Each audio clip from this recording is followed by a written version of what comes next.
Namaste, everybody, and good morning. It's morning here in California as we are putting together today's program on Facebook Live. Today's topic is going to be Panchakarma and rejuvenation through Ayurveda. So I want to welcome you all who are listening live on Facebook, and I also want to welcome all of you who will be listening in the future as this will be put up onto YouTube. And I'd like to begin by just really sharing a few thoughts about Panchakarma with you. Panchakarma, first of all, I think I'll define it and then share a few of my own personal thoughts about that. But Panchakarma is the process of purifying the body and getting rid of the toxins that have accumulated in the body. I think if you're watching this video, you probably know that. It's the traditional method of cleansing the body in Ayurveda. It's the strongest method of cleansing the body in Ayurveda. And our bodies get toxic for two reasons. One is because we're exposed to environmental toxins, and we take those in through our water, we take those in through our air, the air we breathe, we absorb those toxins get stored in the tissues of our body, and they make us toxic. The other place the toxins come from, it's very special to Ayurveda. Ayurveda says that when a person does not digest their food properly, that a toxin is formed in the body, and that toxin is called ama. And ama is a toxin that accumulates in the digestive system as a result of poor digestion. Then it overflows into your circulatory system, and it gets deposited in the tissues of your body. And when it gets deposited in the tissues of your body, it interferes with cellular function, which means that your organs, your tissues cannot function as effectively and as efficiently as possible. So Ayurveda recommends that if those toxins are accumulating, obviously we want to get rid of those toxins. Now, I mentioned the toxins called ama that are the result of poor digestion, and I also mentioned the environmental toxins. What we know about many of the environmental toxins is that they have devastating effects on our bodies and on our physiology. Those toxins can damage cellular DNA and ultimately lead to cancer. They can also damage the reproductive system of both men and women, interfering with fertility. So purifying the body is an important part of keeping us healthy as we go through our lives. Now, Panchakarma is the strongest method of purification in Ayurveda, and I'm going to talk more about it and how it works. But I want you to know that there are milder forms of purification as well. You can purify yourself by going through a fast or going through a diet that is very clean and very pure. You can take herbs that are cleansing as well. All of these help to keep your body free of toxins. But when you really want to flush out all those toxins from your body, Panchakarma is the single best way to go about that. Let's now define a couple of terms so that we can have this discussion and you'll be able to follow along. So Panchakarma refers to a very complex process that purifies your body. Purifying your body means that it gets rid of the toxins, and then Panchakarma follows that up with a process of rebuilding the health and the strength of your body. And that process of rebuilding the health and strength of your body is called rasayana. Now, the definition of rasayana would be to rejuvenate your body, to make your body as if it were young again, make your body vital again, and give your tissues the rasa that it needs in order to thrive. And rasa means the juice. So it's giving your tissues the juice that it needs in order to thrive and not to simply survive. So Panchakarma is a process of purification that ends with rasayana, which is rejuvenation of the body. That process also rebuilds what is called ojas in your body. And ojas is the factor that protects your body, keeps it strong, and allows it to resist stress. And so I think that that's very important to know. And ojas is in your body and your mind. So it stabilizes your immune system. It stabilizes the physiological processes of homeostasis or balance in the body. And it also stabilizes the mind so that the mind is able to resist stress. So Rasayana rebuilds your ojas, and it rebuilds your strength of all your tissues. So now we know what Panchakarma is, and we know what Rasayana is.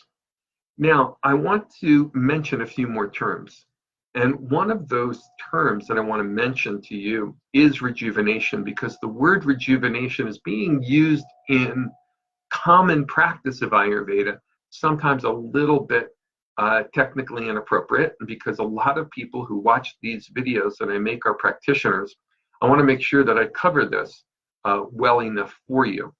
And so rejuvenation, we all know that word in the West. It means to rejuvenate, to make young again, to make strong again. That's wonderful. Ayurveda says that in order to rejuvenate, you must first thoroughly cleanse the body through Panchakarma. And you can't rejuvenate without that. But popular in Ayurveda and popular in the common practice of Ayurveda are what is sometimes called rejuvenative therapies. And these therapies are very nourishing to the body. These therapies provide a lot of oil to the body, and they're very nourishing.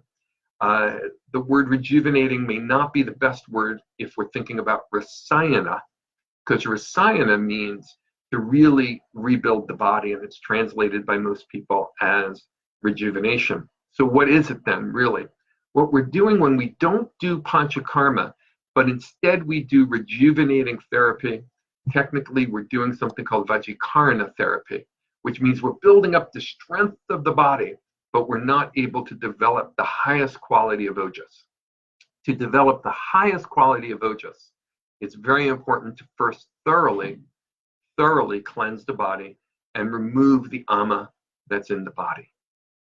Now, cleansing is a form of langhana therapy, which means to lighten the body. And when you cleanse the body, you also, believe it or not, you weaken the body. You do. And if you cleanse too much, you weaken the body too much, and eventually your immune system cannot protect you, and the mind becomes more fragile. And so a person has to guard against overly purifying themselves when they're going through this process of Panchakarma. And that's also why Panchakarma is not for individuals that are already in a weakened state. I think that's very important to know. All right. Now, so if you are strong enough, then you can go ahead and you can go through Panchakarma. Now, when do you want to do Panchakarma? Panchakarma is for individuals who have ama in their body and toxins in their body, and they are strong enough to go through the purification practice.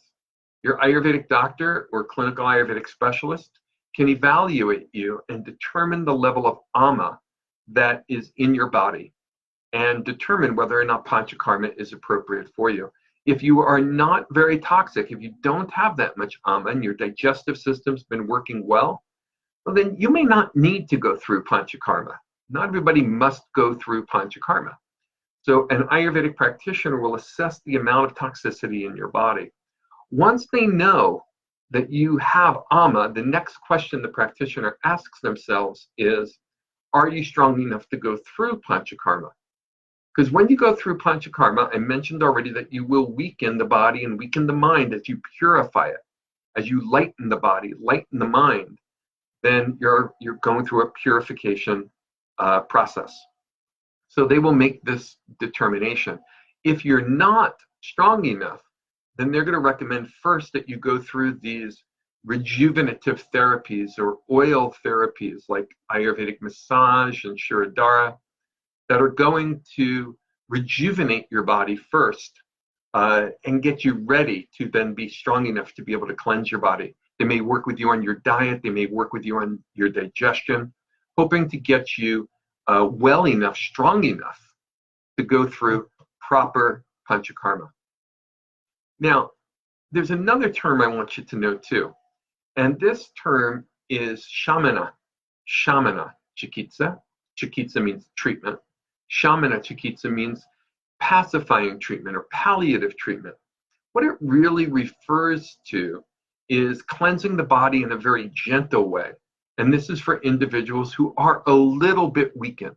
If you're on the weaker side, but you still have a pretty good amount of strength, there is a process you can go through. It's not Panchakarma, but it utilizes many of the same practices in order to cleanse your body too.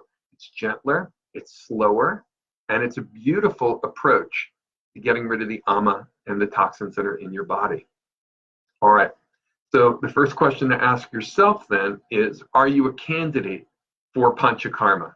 And your practitioner will help you to make that determination. If you're not, are you a candidate for Shamana Chikitsa or palliative treatment?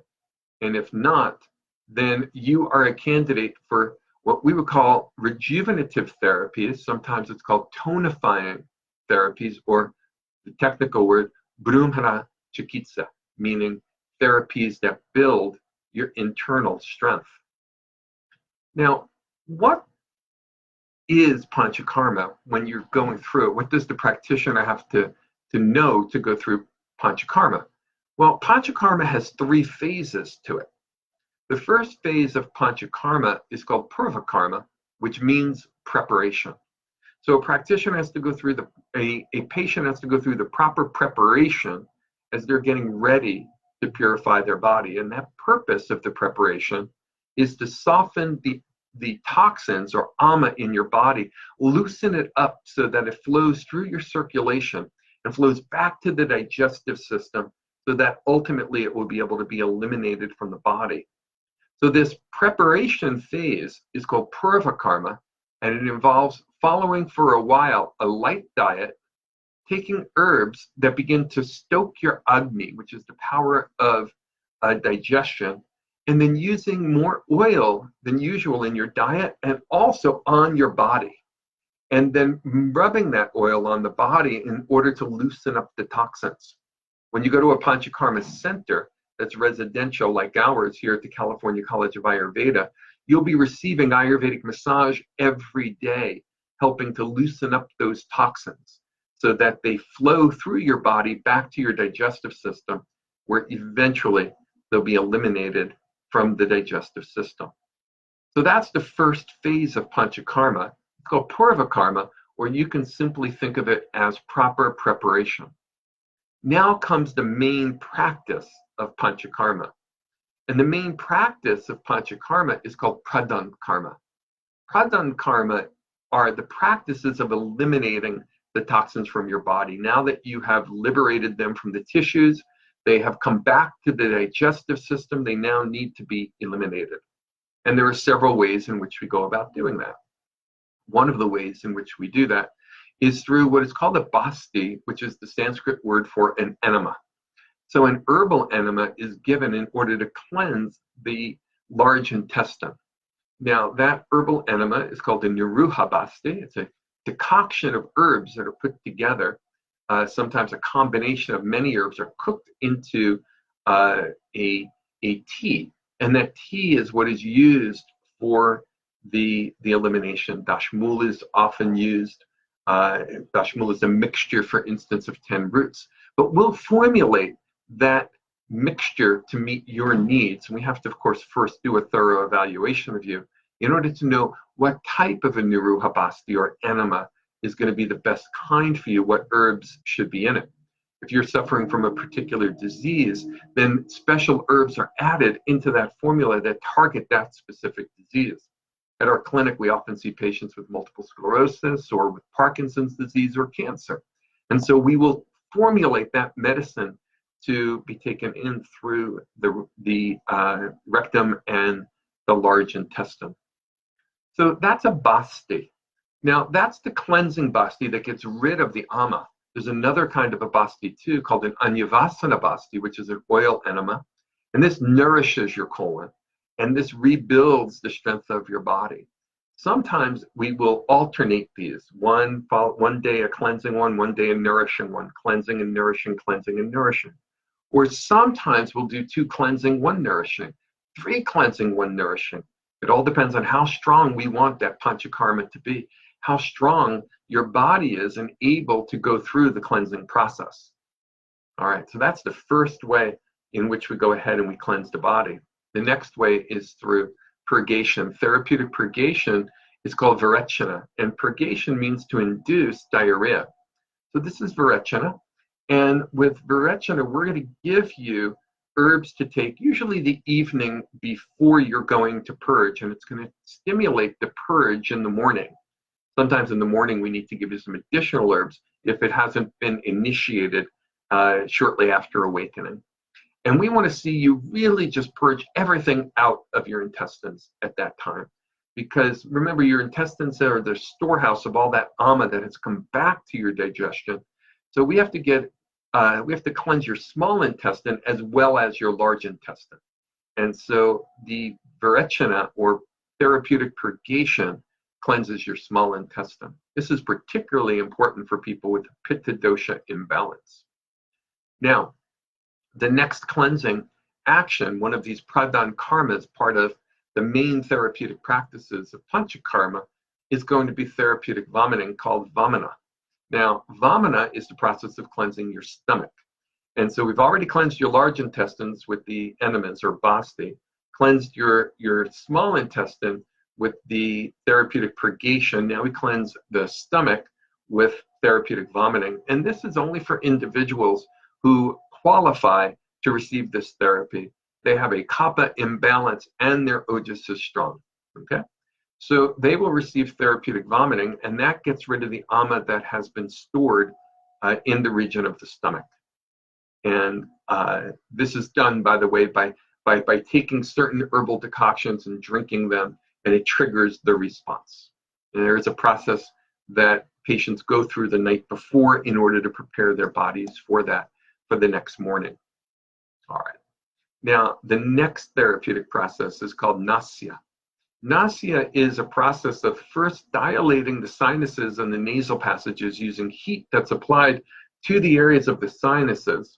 And then once they are all dilated, we are going to drop, and it's not accurate to say drop, but we use a dropper to put a significant amount of oil. It's an herbal oil that gets inhaled up into the sinuses and the nasal passages. And this is going to cleanse the sinuses and the nasal passages of ama that resides in those cavities. And when that ama comes out, of course, it's cleansing the body as a whole, but it really does wonders for the sense organs of the head, the eyes, the ears, the nose, the mouth, and also it does wonders for the neurological tissue of the brain. And so nasya is the next therapy that we do. Now, I've mentioned 4 so far. I've mentioned the basti, I've mentioned the purgation, I've mentioned the therapeutic vomiting, I've mentioned the nasya that goes up into the nasal passages. Now, that's only 4. Some people will call the enema 2, because there's one that's the oil enema and one that's the cleansing enema, and that's how they get to 5, and some of the classical texts do that. But other texts and other practitioners will do what is called rakta mokshana, which is bloodletting, which means to liberate the blood from the body. So by liberating a little blood from the body, the idea is that the body will then be stimulated to make fresh blood, fresh red blood cells, which does indeed happen, and help to rejuvenate the body and get rid of some blood that might be toxic. Okay, we do not do that at our center, and most centers in the United States do not do that. All right.